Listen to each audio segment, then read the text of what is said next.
Okay, so if you're watching this video, chances are you've got a Honda. I believe this is only on Honda VFR motorcycles, but I stand to be corrected. And it's not a typical retaining plastic rivet. So it's actually got this central section in the middle, and if it's on the motorbike, all you'll be able to see is with this weird sort of flat plastic section in the middle, and it can be a bit hard to work out, so hopefully this will help you. So while it's on the motorbike and this flat section is flush with this two sides here, then on the other side, you won't be able to see on the bike, it will be splayed out like this, and that's what's holding it in. So as these plastic sections here are held outwards by these pins here, that's the pressure holding it onto the bike and holding the plastic panel in place. Okay, so generally with normal plastic rivets, you want to use a tool like this. It's a silicone pry bar tool. Get it underneath the head of the rivet and then just pry it out. That's what you normally do.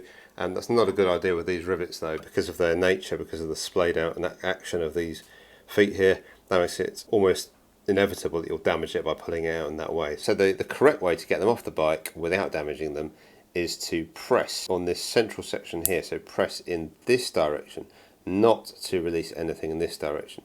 Like so, and you can see if I look at go sideways, you can see it's been pushed in. If you look at the reverse, what that's done is that's actually pushed these so far out they can now be compressed without too much trouble. So these guys are now free to be compressed. So now once you've pushed it in, now you can get your silicone pry bar tool, get behind that head and then pull it out, and you won't damage the fairing or the clip. Hey, I really hope this video was helpful. If it is, do please consider hitting the like and subscribe button. Back to the video. Now, the next section is commonly misunderstood. So to get them back in, once you've removed them, you obviously want it to be flush. To do it properly, there's various ways you can do it, but to do it properly the way the manufacturer intended, what you want to do, splay these guys out even further. And what that'll do is, it'll mean that they then avoid this kind of central section just here, this central peg just here. So if you splay these guys out even further, it means you avoid that central peg, and then you can push this sort of moving section out. So I'm going to do it now. I can't unfortunately do it very easily with the tweezers, so I'm going to have to do it with my fingers. But all I'm going to do is splay these guys out and then just push on the two shoulders there while I sort of splayed them out.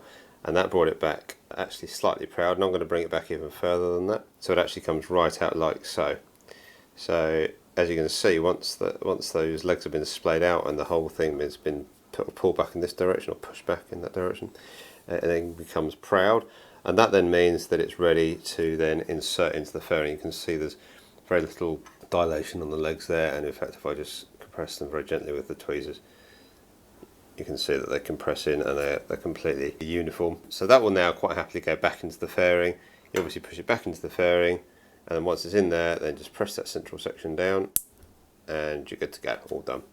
Not at all intuitive. Hope that helps someone. Please leave me a comment if it does, or any other thoughts and suggestions, particularly if your bike is not a Honda VFR 800 or 750. Hope that helps. Plenty more Honda motorbike videos coming up. Please do hit subscribe if that is of help. See you in the next video.